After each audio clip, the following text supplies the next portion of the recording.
Praise the lord, హల్లెలూయా.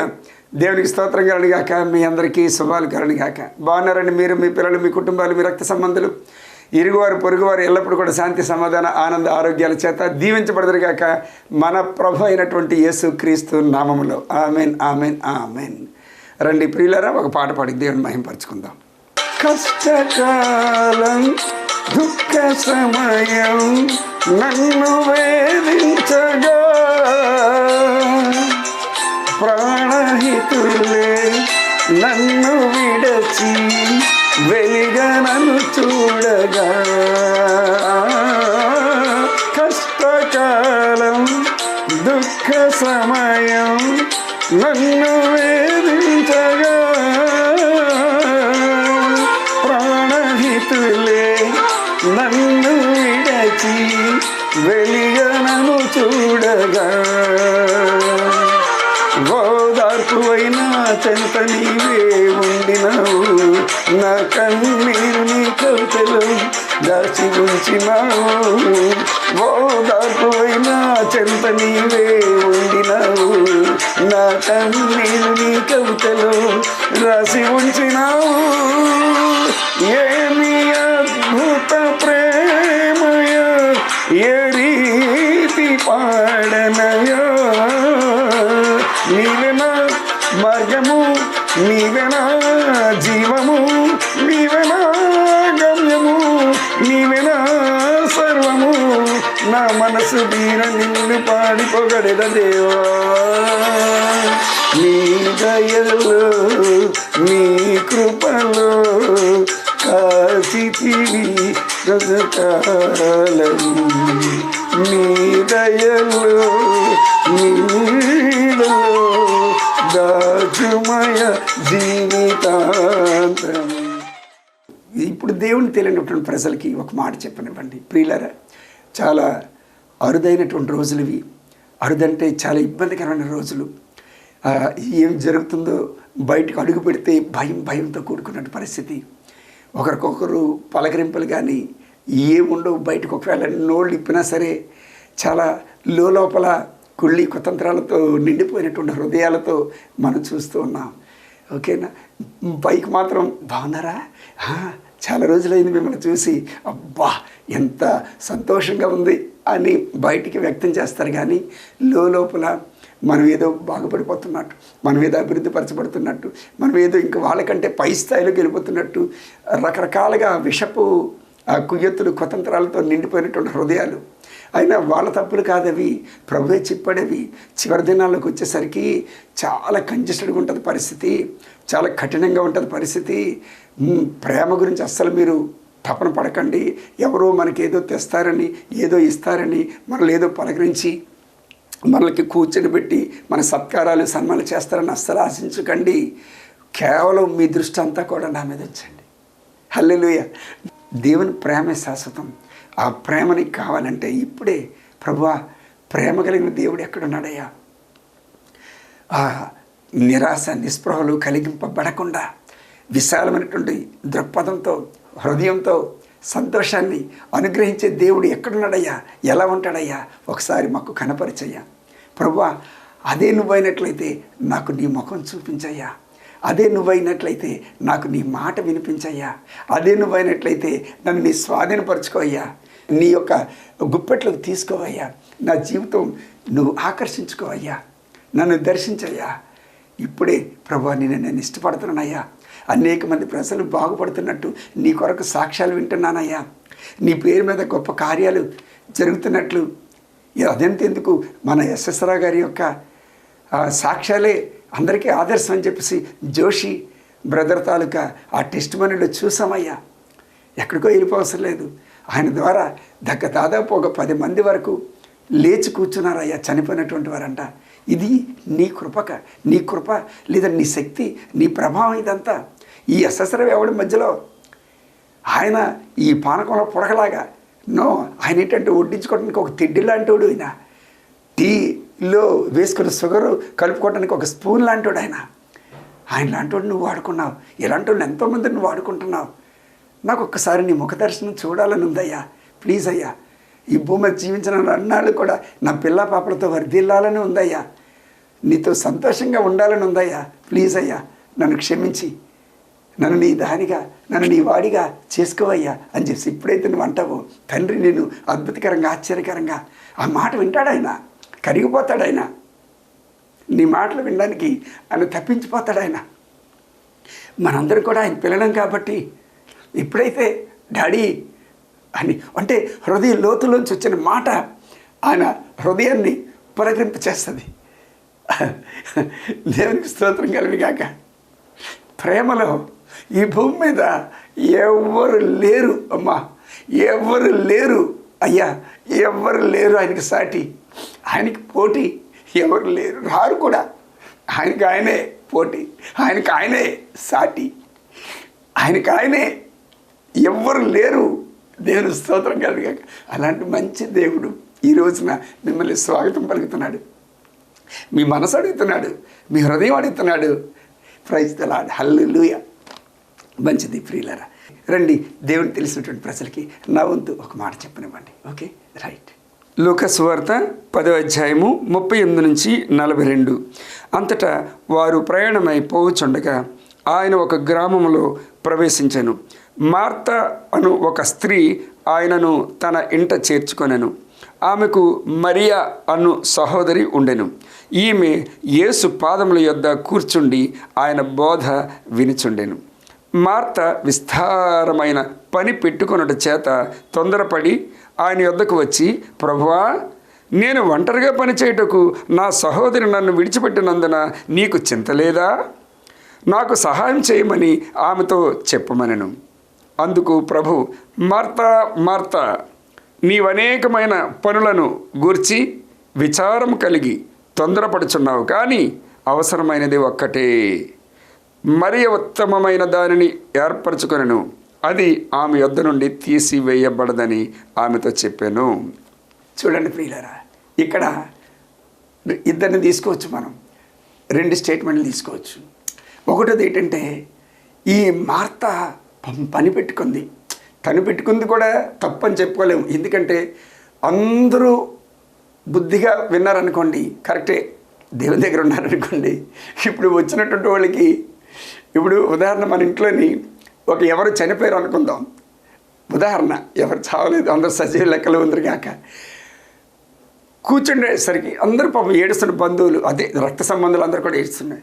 వచ్చిన వాళ్ళందరూ చాలామంది వస్తుంటారు. మరి ఆ వచ్చినటువంటి వాళ్ళకి నీళ్ళు ఇవ్వటమో, లేకపోతే కూర్చోబెట్టడమో, లేకపోతే మరి ఇదన్నీ ఎవరు చేస్తారు?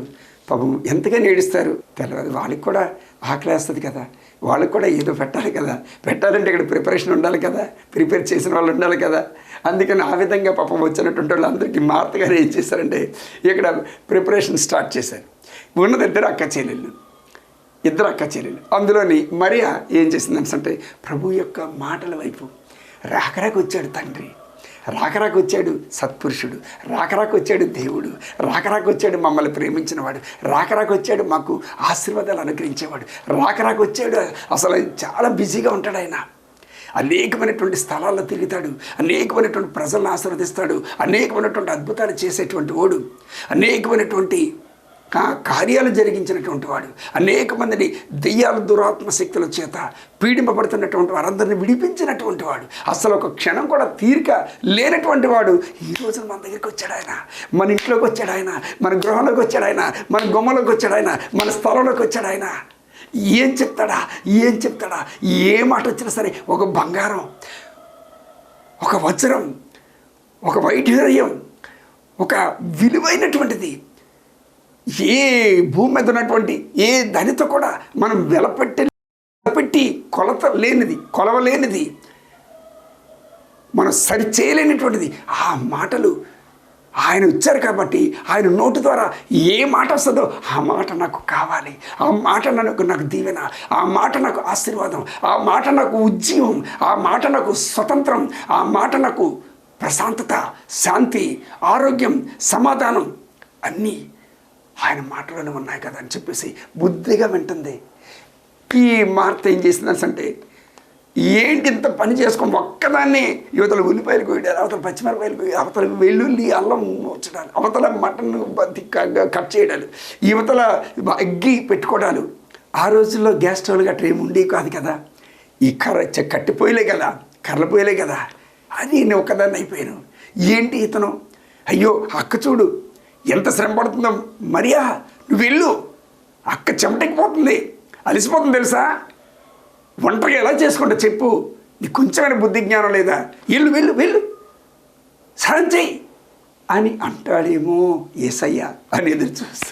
నీకు చింత లేదా అని అంటే, నీకు చింత లేదా హల్లెలూయా. చాలామంది బిజీ బిజీ బిజీ వర్క్లో పడిపోతుంటారు. తెల్లవారు లేచిన దగ్గర నుంచి రాత్రి పడుకున్నంత వరకు కూడా ఒకే షెడ్యూల్. పాపం ఏం చేస్తాం, ఆ ఉద్యోగ ధర్మం అలాంటిది. ప్రభువుకి కావాల్సింది ఏంటంటే ఆయనతో మెలగటం, ఆయన దగ్గరే కూర్చోవడం, ఆయన మాటలు వింటూ ఉండడం, ఆయన మాటలు చదువుతూ ఉండడం, ఆయన మాటలు ఇతరులకి చెప్తూ ఉండడం, ఆయన గురించి ఆలోచిస్తూ ఉండడం. ఈ విధమైనటువంటి కార్యక్రమాలు కాకుండా ఇప్పుడు ఒకటే ఏం చేస్తారో తెలీదు, ఎక్కడికి వెళ్తారో తెలీదు. కొంతమంది అయితే సెల్ ఫోన్తో ఇంకా 24 గంటలు సెల్ ఫోనే. మనం ఒక అమ్మాయికి ప్రార్థన చేసేటప్పుడు ఆ చేతిలో ఉన్నటువంటి సెల్ ఫోన్ షాక్ కొట్టి కింద పడేసింది. తల మీద ఎప్పుడైతే చేయి వేసి ప్రార్థన చేస్తానో షాక్ కొట్టేసిందంట. ఎందుకంటే 24 గంటలు కూడా సెల్ ఫోన్తోనే ఆ పిల్ల ఇలాగ అయిపోయింది. ఆ సెల్ ఫోన్ చూసి ఇంకా సెల్ ఫోన్ ముట్టుకోవడం మానేసింది. ఇది ఒక రకమైనటువంటి ఒక పెద్ద లూసిఫర్ గడ పంపించినటువంటి అదొక దెయ్యం, అది పెద్ద డెవిల్, ఇది దురాత్మ. ఇంకా చూస్తాను కొద్ది ఇంకా ఏమో. చూడండి, పాత రోజుల్లో మనం ప్రభువుని నమ్ముకోలేనప్పుడు పిక్చర్ చూస్తుంటే ఏం జరుగుతుందా అని ఆతృత మనం పిక్చర్ చూస్తుండేవాళ్ళు, సినిమా చూస్తుండేవాళ్ళం. అదేవిధంగా ఈ సెల్ ఫోన్ కూడా ఇలా తీస్తుంటే ఇంకా అందుకని దాన్ని స్విచ్ ఆఫ్ చేసేసి దూరం పడేసి, ప్రభువా నీ సన్నిధి నాకు కావాలి. ప్రభు సన్నిధిలో లేనిదంటే ఏముంది? ఆయన అంటాడు కదా 96లో చూడండి ఒకసారి, 96 కీర్తనల గ్రంథం, ఘనత ప్రభావములు ఆయన సన్నిధిలో ఉన్నాయంట. ఘనత, మనకు కావలసిన గొప్పతనం, నిండుదనం, ఆశీర్వాదం, అనేక మందికి దీవెనకరంగా మహిమకరంగా ప్రభుకి ఉండేటువంటి అన్నీ కూడాను ప్రభు సన్నిధిలో ఉన్నాయంట. ఆ సన్నిధిని మరియా ఎంచుకుంది. బల సౌందర్యములు పరిశుద్ధతతో ఉన్నాయి నీ పరిశుద్ధతలో, ఆయన పరిశుద్ధతలో. ఆయనలాగే ఆ పరిశుద్ధత, అదే కళ్ళు, అదే చూపులు, అదే తలంపులు, అదే మాటలు, అదే నడవడిక ఎప్పుడైతే నువ్వు కోరుకుంటావో ఆటోమేటిక్గా నీ హృదయం చేంజ్ అయిపోద్ది. అందుకని కొరింథీయులకు రాసిన మొదటి పత్రిక 6వ అధ్యాయం 16-17 అంటాడు, వేసుతో కలుసుకున్నటువంటి వాడు ఏకదేహమై ఉందురు, ప్రభుతో కలుసుకున్నటువంటి వాడు ఏకాత్మై ఉందురు. నువ్వు ఎప్పుడైతే తినగా మేము తీయనుండేటట్లు నువ్వు చేయగా అది నీకు అలవాటైపోతుంది. చూడండి, డ్రగ్ తాలూకు ఇవి ఉంటాయి, పరిశ్రమలు ఉంటాయి, ట్యాబ్లెట్స్ తయారు చేసేటట్టు. అందులో లోపలికి వెళ్ళిన తర్వాత ఆ కంపే భరించలేము. కానీ ఎప్పుడైతే వెళ్తాడో అందులో కలిసిపోతాడు. ఆ కంపు అనిపించదు, ఇంపుగా మారిపోద్ది. ఏదైనా అంతే, చెడులో కలిసిపోతే ఆ చెడు, ఒరే నువ్వు చెడులో ఉన్నావు అని అంటే వాడు వినుకోడు.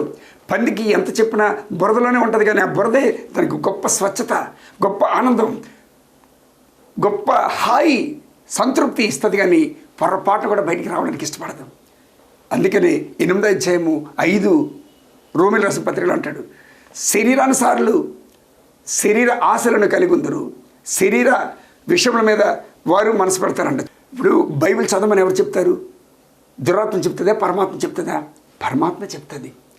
పొద్దున్నే వేకువజామున లేచి ప్రార్థన చెయ్యి అని ఎవరు చెప్తారు? దురాత్మ చెప్తాడా, పరమాత్ముడా? పరమాత్ముడే చెప్తాడు. అంటే నీలో ఉన్న ఆత్మదేవుడు.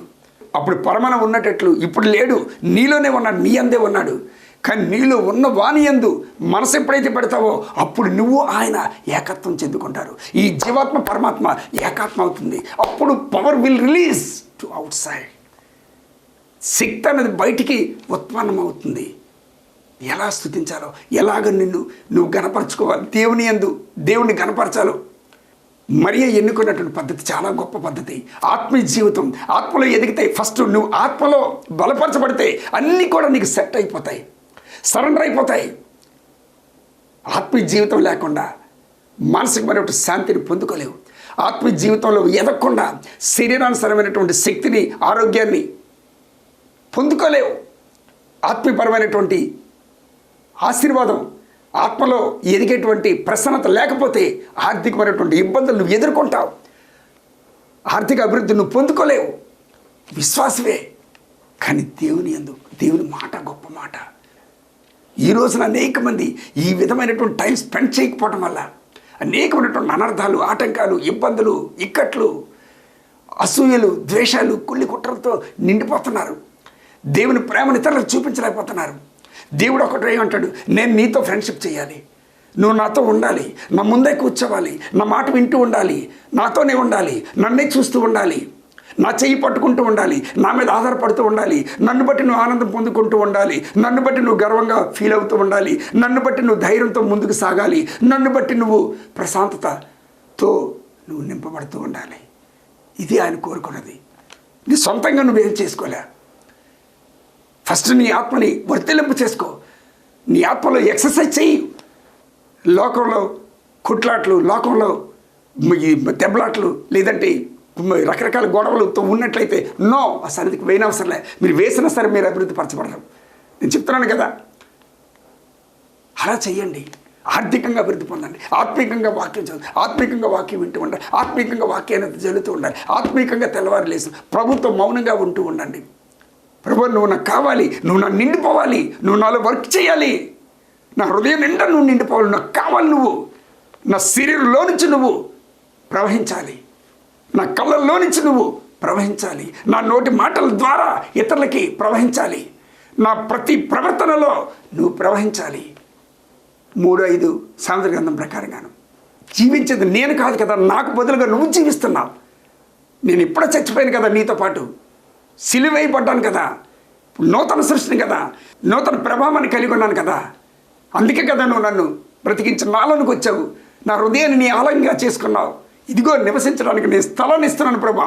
ఇప్పుడు నా నా నా నా నా నా అనుకొని నిన్ను విసిగించాను ప్రభా, దయతో క్షమించు. ఇతరుల కొరకు ప్రార్థన చేయి. నశించిపోతున్నటువంటి ఆత్మల కొరకు, ప్రధానుల కొరకు, ముఖ్యమంత్రుల కొరకు, రాష్ట్రపతుల కొరకు, గవర్నర్ల కొరకు, ఎమ్మెల్యేల కొరకు, ఎంపీల కొరకు, జమీందారుల కొరకు, వ్యాపారస్తుల కొరకు అందరినీ కూడా దర్శించాలి ప్రభు. వారందరి యొక్క మనోనేత్రాల్లో వెలిగింపడాలి, వారందరితో మాట్లాడాలి.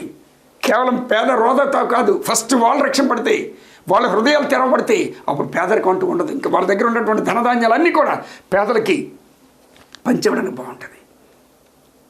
హల్లెలూయా. మీ ఊరి పెద్దల గురించి ప్రార్థన చేయండి, మీ విరోధుల గురించి ప్రార్థన చేయండి, మీ శత్రువుల గురించి ప్రార్థన చేయండి, మీ బంధువుల గురించి ప్రార్థన చేయండి, మీ చుట్టాల గురించి ప్రార్థన చేయండి, మీ ఇరుగు పొరుగు వారి గురించి ప్రార్థన చేయండి, మీ ఊరు వాళ్ళ గురించి ప్రార్థన చేయండి. మాట్లాడండి ప్రభుతో. అప్పుడు నీకు దీవెన కలుగుతుంది, అప్పుడు నువ్వు విడుదలవుతావు. వివాహం కాని వారి గురించి ప్రార్థన చేయండి, అప్పుడు మీ పిల్లలకు వివాహాలు జరుగుతాయి. ఉద్యోగాలు లేని వారి గురించి ప్రార్థన చేయండి, అప్పుడు మీ పిల్లలకు ఉద్యోగాలు వస్తాయి. పిల్లలు లేని వారి గురించి ప్రార్థన చేయండి, అప్పుడు మీలో ఇంట్లో ఉన్నటువంటి స్త్రీలకు, వాళ్ళు కోడళ్ళు ఎవరివ్వండి, కూతుర్లు ఎవరివ్వండి, ఎవరెవరివ్వండి, వారి గర్భాలు తెరవబడతాయి. ఎంతసేపు నా నా నా ఈ మార్త ఈ ఇతరుల పనుల మీద పెట్టేసింది, కానీ దేవుని యొక్క సన్నిధి పైన, సన్నిధిలో ఉండడానికని, దేవుని యొక్క సన్నిధిలో టైం హెచ్చించడానికని లేకపోవటం వల్ల మిమ్మల్ని లేనిపోయినటువంటి అనర్థాలకి గురవుతూ ఉంటుంది. ప్రశాంతత ఉండదు. లోకస్తులకు ఉన్నట్లే మనకు కూడా జరుగుతూనే ఉంటాయి. వాళ్ళకి మనకు తేడా ఏంటి? మనం వెలుగు సంబంధాలమై ఉన్నాం, పరలోక సంబంధాలమై ఉన్నాం, ప్రభువుని కలిగి ఉన్నాం, ప్రభు దీవెన కలిగి ఉన్నాం, ప్రభు యొక్క వెలుగుతో నింపబడి ఉన్నాం, ప్రభు యొక్క రక్తం చేత కొనబడి ఉన్నాం, ప్రభు యొక్క రక్తం చేత కలగబడి ఉన్నాం, ప్రభు యొక్క సొత్తుగా మార్చబడి ఉన్నాం. వాళ్ళకి మనకు తేడా ఉండొద్దు. ఏది చేసినా సరే ధారాళంగా చెయ్యి, ఏం చూపినా సరే ధారాళంగా ప్రేమ చూపించు. ఈయన నిజముగా దేవుని కుమారుడే. జక్కయ్య దిగు, ఈయన కూడా అబ్రహాం కుమారుడే అంటాడు ప్రభు. ఈరోజు నీ ఇంటికి రక్షణ వచ్చి ఉన్నది అని అంటాడు. ఎప్పుడైతే నీ హృదయం ప్రభు కొరకు ఆశపడుతుందో మరి ఇలాగా, అప్పుడే ద్వారాలు తెరవబడతాయి, ఆశీర్వాదాల ద్వారాలు. మరి స్థానంలో ఉంటావా, మార్త స్థానంలో ఉంటావా, నువ్వే నిర్ణయించుకో. దేవుడు మనకు గొప్ప అవకాశాలు ఇస్తున్నాడు, గొప్ప కార్యాలు జరిగిస్తున్నాడు, ఆయన గొప్ప అద్భుతాలు జరిగిస్తున్నాడు. ఆయన చేసినటువంటి అద్భుతమైనటువంటి కార్యాలకు మనం కృతజ్ఞత చెల్లించలేని పరిస్థితి. 8:4 మత్తయి సువార్త ప్రకారంగాను. అందుకనే అపవాది ఏం చేస్తాడంటే మన దగ్గర ఉన్నటువంటి ఆశీర్వాదాలు దొంగిలించుకెళ్ళిపోతాడు. ఎన్నోసార్లు ప్రభుకు మాట ఇచ్చి తప్పినటువంటి పరిస్థితి. అందుకనే మన దగ్గర ఉన్నటువంటి ధనం అంతా కూడా పోవడానికి అవకాశం. హల్లెలూయా. ఎంతమంది నువ్వు మాట ఇచ్చి తప్పావు, ఎంతమంది సేవకులకి, ఎంతమంది అభిషక్తులను నువ్వు బాధ పెట్టావు. ఒకసారి జ్ఞాపకం చేసుకో. ఆశీర్వాదాలు ఊరికనే రావు. ప్రతి మాట విలువైనటువంటిది. ఆయన సన్నిధి విలువైనటువంటిది. ఆయన వెలుగు విలువైనటువంటిది. ఆయన యొక్క ప్రేమ విలువైనటువంటిది. అందులో మనం గడుపుదాం. సమృద్ధికరమైనటువంటి దీవెన మనం పొందుకుందాం. ఈ మాటలని విత్తనాలు మన హృదయం నేల మీద నాటింపు చేసి ఆయన నీరు పోసి పాడిగట్టి ఫలింప చేయరు అక్కడ నాదని యేసుక్రీస్తు నామములో. ఆమేన్, ఆమేన్, ఆమేన్. రండి ప్రియులారా, ఈ దినం మరి గెజిటెడ్ ఆఫీసర్గా పనిచేస్తున్నటువంటి జాయిస్ మేరీ అనేటువంటి సహోదరి సమర్పణ జరిగింది ఈ యొక్క కార్యక్రమాన్ని. ఆమె బాబు ఆమె జీవిస్తున్నారు. కృష్ణా జిల్లాలో ఉంటున్నారు. ఆమె ఆర్సీఎం బ్యాక్గ్రౌండ్, రోమన్ క్యాథలిక్. ఆయన ప్రభువులో మంచి విశ్వాసం కలిగి ముందుకు సాగుతున్న పరిస్థితి. కాబట్టి ఆమె గురించి ప్రార్థన చేస్తూ ఉండండి. Praise the Lord Mary. దేవుడు ఇంకా బహుగా దీవించి ఆశీర్వదించును గాక. యేసు నామములో నీ కుమారుడు నీవు ఆత్మీకంగా బలపరచబడి శారీరకంగా ఆరోగ్యవంతులై ఆర్థికంగా అభివృద్ధి పొందుకొని మానసికమైనటువంటి శాంతి సమాధానాన్ని మీరు పొందుకొందరుగాక యేసు నామములో. Amen, amen. రైట్ ప్రియులారా, చాలా సంతోషం. ప్రతి నెల మొదటి బుధవారం సికింద్రాబాద్ రైల్వే స్టేషన్ దగ్గర ఉన్నటువంటి హోటల్ ఆల్ఫా బ్యాక్ సైడ్ ఉన్నటువంటి ఎస్పీజీ చర్చ్, ఎస్పీ బాలసుబ్రహ్మణ్యాన్ని గుర్తుపెట్టుకోండి. చర్చ్, ఆ చర్చిలో నేను ఉంటాను. 10 నుంచి 1 గంట లేదా 2 వరకు ఉంటాను. అలాగే జూన్ నెలలో దేవుడు ఎక్కడికి పంపిస్తే అక్కడికి నేను వెళ్ళటానికి కానీ ప్రార్థనలో పెట్టుకోండి. దేవుని స్తోత్రం కలను గాక. అట్టి విధంగానే ప్రియులరా, ఈ ఆరాధన టీవీ ఛానల్లో 8 సంవత్సరాలు అడుగుపెట్టించి 8 సంవత్సరాలు పూర్తి చేసుకోవడం జరిగింది. ప్రభు యొక్క మహాకృప చేత, మహా ఆశీర్వాదాల చేత నడిపింపు. దేవునికి మహిమ కలను గాక. హల్లెలూయా.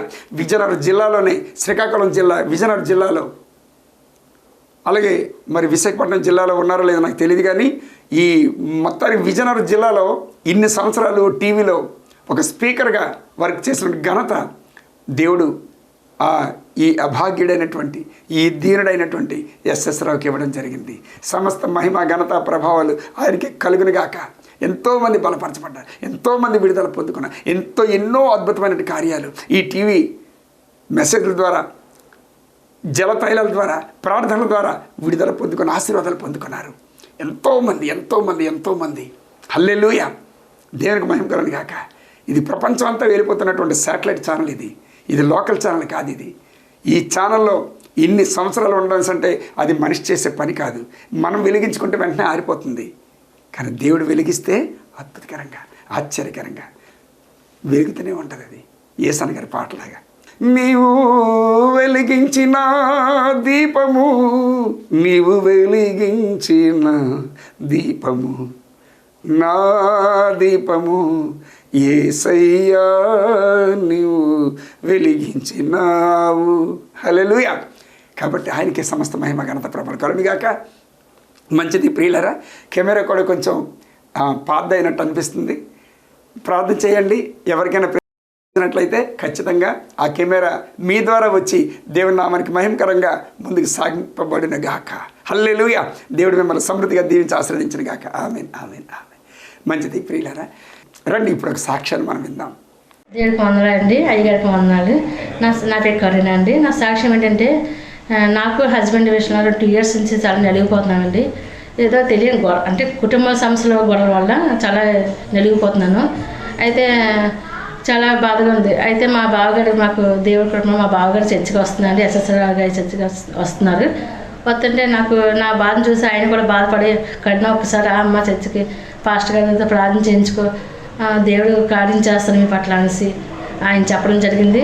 అలాగే నేను రావడం జరిగింది. నేను వచ్చాను, అయ్యగారితో చెప్పిన విషయం. అయ్యగారు మా కుటుంబంలో చాలా ఇదిగా ఉంది, హస్బెండ్ పని నా పట్ల చాలా ఇదిగా గొడవలు జరుగుతున్నాయండి. 2 years నుంచి చాలా బాధపడుతున్నాను. నేనైతే విడిపోదాం అనుకున్నాను, తట్టుకోలేకపోతున్నానని బాధ.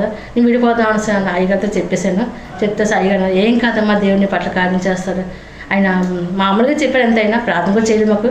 నేను చెప్పడం ఆయన ఏం కాదమ్మా, నీకు అంతా వద్దు, మంచిగా వద్దు, నువ్వు మీ హస్బెండ్ మంచిగా ఉంటాడు, దేవుని కృపలో మంచిగా మీ కుటుంబం దేవుడు ఆశీర్వదిస్తారని చెప్పాడు, అయ్యగారు చెప్పడం జరిగింది.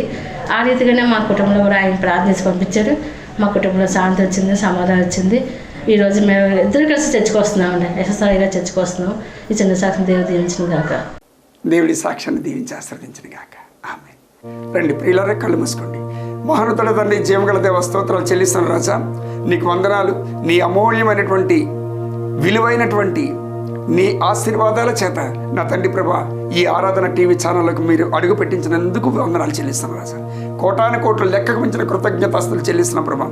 ఆనాటి నుండి నేటి వరకు నా తండ్రి ప్రభా విరామం లేకుండా తండ్రి ప్రభా ముందుకు సాగిస్తున్నందుకు వందనాలు చెల్లిస్తున్నాను రాజా. 8 సంవత్సరాలు పూర్తి చేసుకొని 9వ సంవత్సరాలకు అడుగు పెట్టించినందుకు లెక్కకు మించిన కృతజ్ఞతాస్తులు చెల్లిస్తున్న ప్రభా. రాజా, ఈ వాక్కుల ద్వారా అనేక మందిని బలపరిచినందుకు స్తోత్రాలు. అనేక వేల లక్షలాది మందిని తండ్రి ప్రభ విడుదల చేసినందుకు స్తోత్రాలయ్యా. అనేక మందిని బాగు చేసినందుకు స్తోత్రాలు. అనేక మందిని తండ్రి ప్రభ మానసిక, శారీరక, ఆత్మీయ, ఆర్థిక పరిస్థితులు అన్నింటిలో అభివృద్ధి పరిచినందుకు స్తోత్రాలయ్యా. ఈ కార్యక్రమం కోసం ఆయన ఎంతమందితోనైతే మీరు ప్రేరేపించి, మీరు దర్శించి, వారితో ప్రేరేపణ కలిగించి, వారి గుప్పెళ్ళు ఇప్పించి, వారిని సమృద్ధిగా మీరు దీవించిన విధానాన్ని బట్టి మిమ్మల్ని స్తుతిస్తున్నా, గణపరుస్తున్నా, మహింపరుస్తున్నా రాజా. మీకే లెక్కకు మించిన స్తోత్రాలు దేవ. ఎంతమంది అయితే మానసిక, శారీరకంగా, ఆత్మికంగా, ఆర్థికంగా విరిగి నలిగినటువంటి హృదయాలతో ఉన్నారో తండ్రి ఈ భూమి మీద, వారందరూ కూడా ఇప్పుడే విడుదల పొందుకొందరుగాక. చావు బ్రతుకుల మధ్య అల్లాడిపోతూ ఉన్నారో వారందరూ కూడా ఇప్పుడే విడుదల పొందుకొందరుగాక. నాజరేయుడైన యేసుక్రీస్తు నామములో తండ్రి నీకు వందనాలయ్యా. వారి బ్రతుకు దినాలన్నీ కూడా కృపక్షేమాలే వారి వెంట వచ్చునుగాక. వారిని పీడిస్తున్న దురాత్మ శక్తులన్నీ కూడా కాలిపోవునుగా కేస్తున్నాములో. కట్లు విప్పబడిన గాక, కార్లు విరగొట్టబడిన గాక, బంధకాలు విడిపించబడిన గాక. నాజరేయుడైన యేసుక్రీస్తు నామములో వారు పట్టుకున్నటువంటి జలతైలాలు 2 కూడా ఆశీర్వాదకరంగా, దేవునికి మహిమకరంగా తండ్రి వారి శారీరక, ఆత్మీయ, ఆర్థిక పరిస్థితులు అన్నింటిలోంచి నేను విడుదల పొందుకొందరుగాక. ఎక్కడ జలినప్పటికీ ఆ అగ్ని చేత నా తండ్రి దురాత్మ శక్తులు అన్నింటిని కాల్చివేసి వారికి సంపూర్ణమైన విడుదల పొందింప చేయగలగాక. యేసయ్య నామమునకే మహిమ చెల్లిస్తూ మరొకసారి నా తండ్రి జాయిస్ మేరీని జ్ఞాపకం చేసుకోండి తండ్రి. ఆ కుమార్తె చేస్తున్న ఉద్యోగాలు, తండ్రి ఆరోగ్యాన్ని, అలాగే తన కుమారుని యొక్క భవిష్యత్తుని మీరు జ్ఞాపకం చేసుకోండి. హృదయంలో ఉన్న భారాన్ని అంతటి కూడా తొలగించండి అయ్యా. 30 దింతలు 60 దింతలు 60 దింతలు 100 దింతలు ఫలింప చేయండి ఆయన.